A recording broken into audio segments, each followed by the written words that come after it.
Good morning, ladies and gentlemen, David here, and welcome back to another Atlus news video. And this one is going to be interesting as always. When it comes to the end of the year, most devs talk about their plans for the future and everything, and we now have a good look at the future of the Persona series because Wada, the producer of the Persona series, was the host of a panel in collaboration with Famitsu in a Japanese event over the holidays, and he talked about a bunch of super interesting stuff that was translated in an article by Reggie at Persona Central. So as always, I highly recommend you guys check out the whole article. Very interesting. But in today's video, I am going to go over the highlights of it and what I think of it and everything. So if you want to check out the full article, the link is in the description as always. Otherwise, if you don't know me, I am David. I'm trying to run this channel to be the #1 place for Atlus news reporting. So if you're into that kind of stuff, make sure to consider a subscription if you enjoyed today's video. Otherwise, I hope you spent and are still spending some good time with your family and loved ones during the holidays. I wish you all a Happy New Year, Merry Christmas, Happy Holidays. Let's get into it. So I want to first start off with the first segment of this article, which talked about how the Persona series kind of got a turning point lately in the modern age with recent entries. And reading all that Wada had to say, I think the biggest change was when Persona 5 dropped. So what Wada is saying is that sales for the Persona series doubled from 2020 to 2024 because of an increased demand with people staying at home during the pandemic, as well as the expansion of overseas. Now, that is interesting because think about it for a second, y'all. We used to be waiting for months, sometimes even years, to get a game in the West. It was going to release in Japan, let's say in 2016, and then we would get it in the West in 2018 or something. Persona 5 Scramble is probably the latest or the most recent Atlus game that I remember having to wait over a year for an English version in the West. So now everything's a global launch, and obviously that extremely helped the franchise. Atlus was late in releasing games worldwide and to multiple platforms, including PC. Wada says that they had their hands full making a single platform version to release domestically. However, because they were admittedly behind in overseas development and Steam releases, the expectations from users grew, which also led to explosive sales when it did happen. Now, we saw Persona 4 Golden release on PC, and that was an immense success. It broke records all over the world. Extremely big success.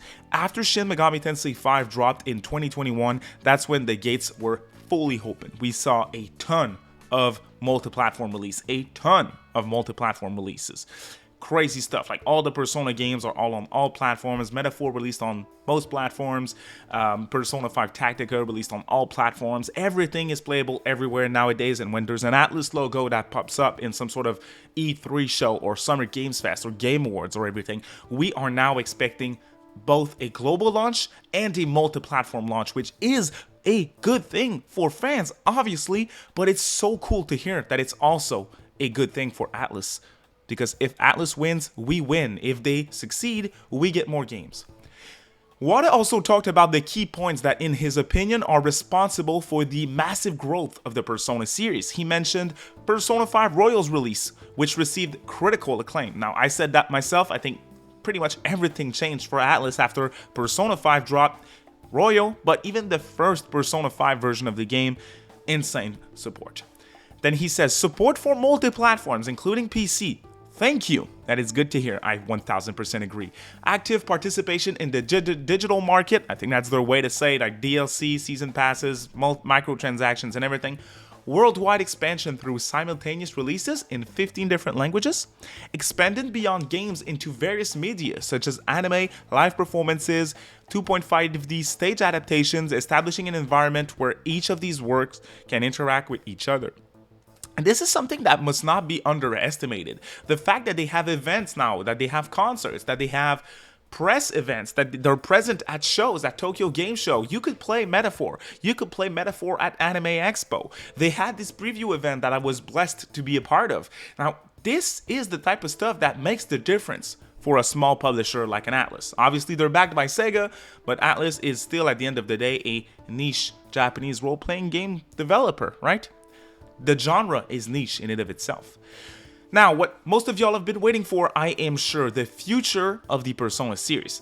Wada places an importance on sustainable persona development to manage longer development times and rising production costs. The first part of this development efficiency since the development of Persona 3 Reload, Atlus has been integrating fundamental improvements to the development process, including the use of management sharing tools and coordination with parallel departments. Second is never losing the will to take on challenges. The workplace has become more structured, there are strict time constraints, and there are fewer opportunities for trial and error. While sticking to schedules is important, it is crucial to maintain a spirit of trial and error to create interesting games. It's necessary, however, to make efforts to minimize revisions by proceedings with a strong focus. Finally, a transition from a top-down to a bottom-up organizational structure. Putting it simply, Wada states it's about creating an organization that listens to the opinion on the ground floor. There are many issues to consider to achieve this, and the team is currently in a trial of error phase to implement this. The main thing that I'm taking from this is sustainable persona development. They want to make sure that they can afford to put these games out. If you ask me with how long games like Metaphor ReFantazio or Persona 5 took to develop, or even Shin Megami Tensei 5, let's take these three big pillar titles for Atlus that are all from different intellectual properties. All of them turned out to be massive hits. Persona 5 Royal changed everything for Atlus. SMT5 broke records, broke sales records, instantly in the matter of month. In a matter of a month, became the best-selling SMT title of all time. Now it's multi-platform, big success all around the globe. Metaphor, first new IP in over a decade, immense success critically and financially. They are doing good. What I want to say here is that these games, all three of these games, took over 5 years to develop. If you think about this for a second, Metaphor from 2019 to 2024 was in full-scale development. Before that, it was pre-development, planning stage, as they say. So that is amazing. That's 5 years of development. That is extremely big cost for the company like Atlus to do. So if you want this to work, you need to have a structure that works well. You need to plan your games, and you need to make sure that your games are going to be as successful as possible to regain the cost, to make profit out of the 5 years of development. Same thing for SMT5. SMT4 released in 2013, SMT5 2021. There were other games in the meanwhile, but still, it was in development for years. P5, years of development as well. So you need to be successful if you spend so much time crafting these highly detailed and extremely polished titles that are generally well received. You can't have a flop under your hands if you put so much effort into it. So they're revising their structure. They want to make sure that Persona series development is sustainable and in the long run. And I am honestly shocked that they did not give anything more explicit in this section of the panel, talking about the future of the series. Generally speaking, they're gonna say, oh, I'm excited to show this next project or anything. At the end of the year, you know, they say these types of stuff every single December. I report on Atlus devs talking about stuff, and see, it's interesting information for sure. They're giving us great details about how they want to tackle the future of the series, but we don't specifically know what we're gonna see in terms of games, you know? So to me, that kind of leads me to believe that they are about ready to show something. We're about to see something, but they want to have a big impact with it. They want to give room to breathe to Metaphor as well. Obviously, I think Persona 6 is the next game that we're going to see from the Persona team, and I'm very excited for it. But to hear that they're working on a structure that allows them to have more sustainable games every now and then, spin-offs, remakes, and everything is a good in my book. Reload was cool, Tactica was really cool, and we're now getting yearly Persona releases, which is dope. I mean, I'm here for it. I'm a fan of the franchise, and if them improving their structure means I get more of these games, I'm here for it.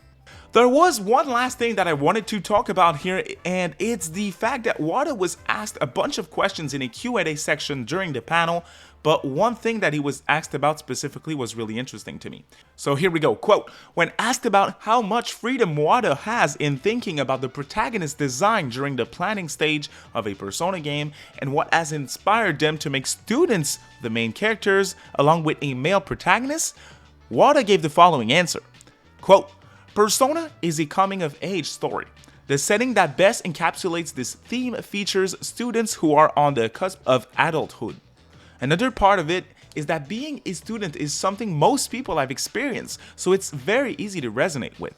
As for gender, mental age plays a role. For the same high school age, it's said that girls tend to have a higher mental age compared to boys because we're depicting growth. We feel that male students as the main characters represent that the most. That said, I don't think adults or women are necessarily off limits either.